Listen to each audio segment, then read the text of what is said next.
What up, YouTube? It's your boy True Hero, and today I'm here with the Duck Murderer. How does it feel to come fresh off a top 8 at the most recent EWCQ? It was pretty good, man. Yeah, and you're playing here Tele-DAD, and it's been a while since Tele-DAD has been in the spotlight. Yeah, so I can talk about a lot of the cards. So I went with the 1-1 split with the Arma Greffer. Um Greffer can get bricky if you see like more than one. Right. Because you really only have like the Mali, the Necro, the Plague, and Kribons like can be an awkward send if you don't have the well. And it's always great to set up, but it's not like an actual live card compared to like Mali Necro Plague. Yeah, one thing that Um, I've noticed about not Teledad but Diva Hero is exactly what you said. I think the best versions of Diva Hero play the 1-1 split between one Army Knight and one Greffer. So I do think going forward for Teledad, Diva Hero based decks, that's the best ratio. yeah, definitely. And then I'm playing the three copies of Stratos. I think it's really important because I think it's one of the best starters. It's just a +1, and it lets you get whatever missing piece you're missing. Like get a Prodigy for Caius, get another normal summon with the Alias, grab your combo piece with the Mali to set up like a Greffer play. Right. Yeah, I mean, turn one Stratos, it's just too good. It's just way too good. And I see here you're also playing a little bit of defensiveness with the double spy here. This is the first time that I've seen Teledad play double spy. What made you go this route? So with the Spy, one thing that I was looking for were cards that I thought would be good into the Blackwing matchup. And one thing that I found with the Spy is that it's very hard for Blackwings to deal with set Spy turn one because none of their cards really can trade into it.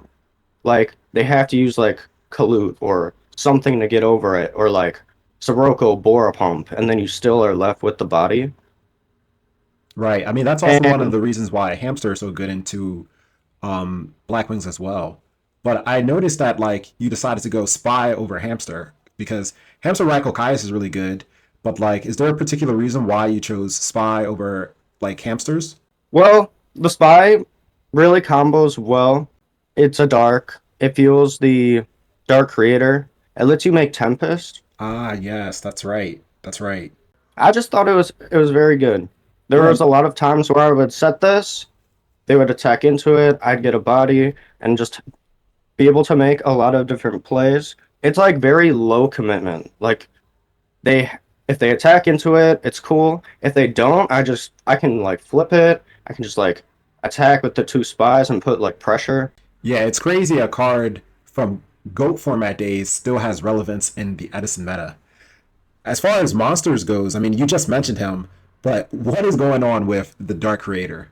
So the Dark Creator is something that I was messing with a lot and testing out.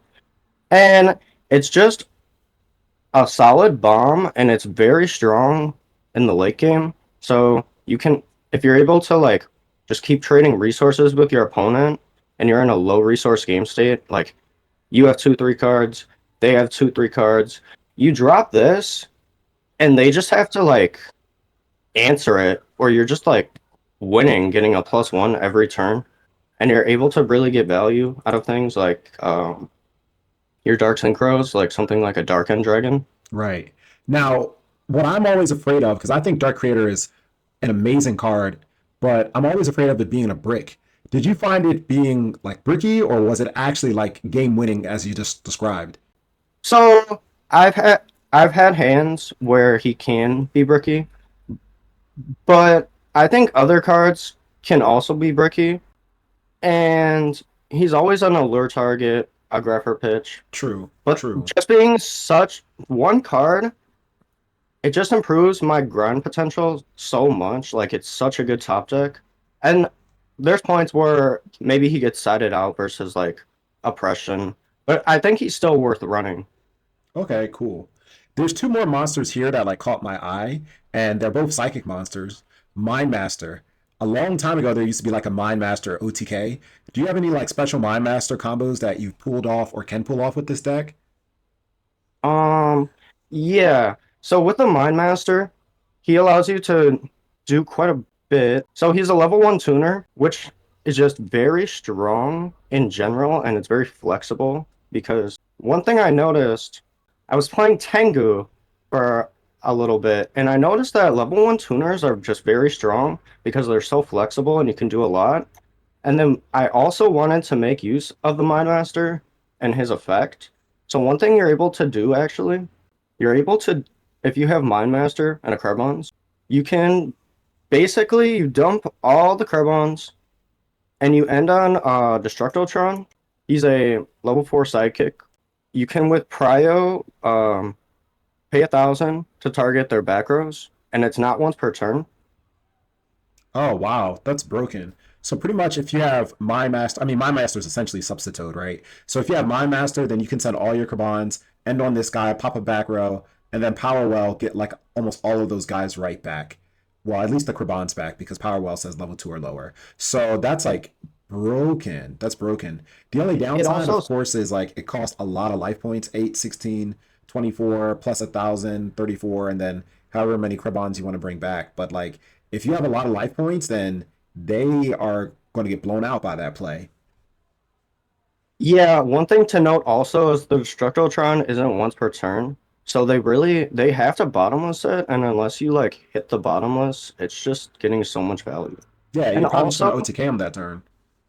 also you instantly send 3 darks with the Mind Master, which is important because you can instantly set up Dark Arms Oh, wow. or Fuel Wow. for a creator. And then Wow. also um when you do use the Mind Master and bring out the Destructotron, the 5 you're able to make is Android. So if you have the well, you can just well all your tuners back and then like get a Oh, bunch of damage in and then you're end phase gain 3k. oh my God, you pretty much get all that life points that you took back. That's so good. Another thing to note with the Mind Master that I think is important is he lets you make Ancient Sacred Wyvern because he's a light tuner. And this card allows you to OTK very easily. Yeah, I briefly saw one of your matches and you just like OTK'd someone with Ancient Sacred Wyvern. In terms of the tournament itself, basically which matches were like easy, hard, and what did you prepare for? So when I was going into the tournament and testing a lot, one thing that I was keeping in mind was the Blackwing matchup because I found it to be very tough sometimes. They have like back rows, it can be very aggressive, and then they have like deck dev, oppression.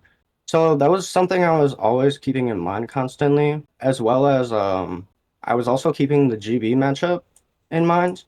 I never played one. Interestingly enough, GB's got second place this tournament too. So Black Wings are like quite difficult and you prepare for them. But what matchups did you just kind of like steamroll through doing your tournament sets? So in my rounds, I mostly played 3 decks, mainly being Lightsworn variants, Hero Frog, and Blackwing. And Blackwing was still probably like the hardest, I would say. And I Mm-hmm. guess Lightsworn would have been like the easiest. Was there any set that you played that was like really memorable or like a particular play? Like, did you get a chance like to pull off the Mind Master and to tribute 3 darks, drop Dark Arm combo, or like anything special? Like, I know the Ancient Sacred Wyvern play was one of the cool plays that you pulled off, but was there any other like memorable set or like play that you did throughout the event? I would say like the match versus Seba, like I felt like it was a very like fun match, and I felt like I played pretty decent, and he did too, and I could tell. And I guess a close second would be round 6 versus Lightsworn. I ended up winning by a deck out, so that's always cool. Wow. Wow. You always hear stories about these things, but I've never seen it happen before. That's actually amazing. Yeah, yeah, yeah. Now that you've actually like played this deck and performed well, once again you got top 8. Is there any like changes that you would make to, like to the main board or sideboard? Um, so one thing I found myself doing a lot was actually taking the Trunade out and putting MST back in. Okay. So I might end up just maining the MST and maybe just take out Trunade. Why did you often make that switch? Was it because you needed like guaranteed destruction against Whirlwind, or was there another particular reason? Yeah, for like Whirlwind and Oppression, because I think Trunade can be nice to like give you like one turn, but it's still like a -1, and I think they can break your board like pretty easily, like Blackwings. And then they're just sending the oppression again, and it can be awkward. Also another thing, maybe the third Caius, because one of the strengths of the deck is that you're able to kind of play into oppression because you have like the quick plays with the Powerwell and the E-Telly. So when they actually go to like flip oppression, you can still play because you can chain the well and then get a body on board, and then you're able to like Caius. Yeah, I think honestly, if I play Diva Hero at any event again, I'm playing Triple Caius, 100%. And once again, I realize Diva Hero and Tele-DAD are two different decks, but I just think if your deck can support Triple Caius, you should play three. And a lot of decks can't support Triple Caius because it winds up being like bricky.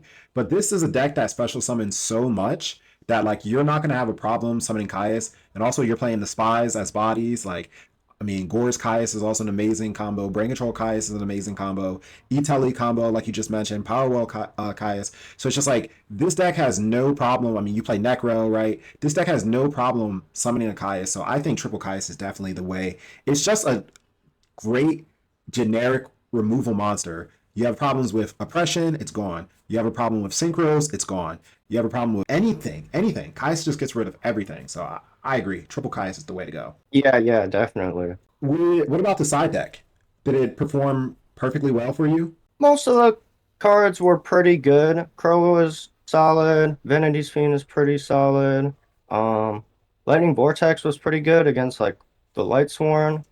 One card I cited in a lot was Smashing Ground, and it's actually been very good for me. It's just such a simple out to like threats, and knowing like they're gonna side like Dinah and Vanities, and it's also good against like aggro, just Like, to get a Blackwing off the board for Icarus. yes. Cards like Smashing are underrated and they're so good.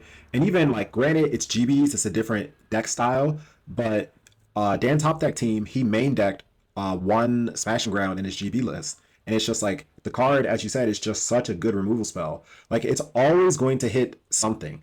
It's just a great card. Yeah, every time I had it, and it always felt like a super clean, like decent out. Yeah. And like you can attack in the Gores more freely. Like the card is just it's just a good card.